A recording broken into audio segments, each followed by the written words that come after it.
আমার এক ছোটোবেলার বন্ধু ছিল। সেই বন্ধু ছিল একটু তোতলা। তার নাম ছিল ইয়ার্কি।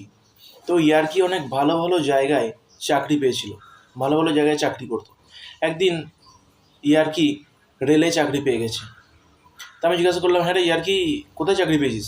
বললো, আমি না রেলে অ্যানাউন্সমেন্টের চাকরি পেয়েছি। বললাম, বাহ, খুব ভালো কথা। তো পোস্টিং কোথায়? বললো, পোস্টিং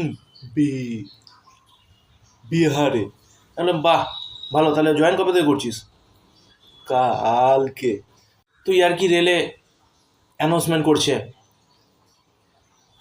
র রাউন্ড রনথম্বর এক্সপ্রেস 3 নম্বর প্ল্যাটফর্মে আসছে। ততক্ষণে রণথম্বর এক্সপ্রেস 3 নম্বর প্ল্যাটফর্মে এসে আবার ছেড়ে বেরিয়ে চলে গেছে। তারপর তো স্টেশনে কি ঝামেলা। রেল কর্তৃপক্ষ বললো, ইয়ার কি, তোমার দ্বারা রেলে অ্যানাউন্সমেন্টের চাকরি হবে না, তুমি বাড়ি চলে যাও। No, no, no, no.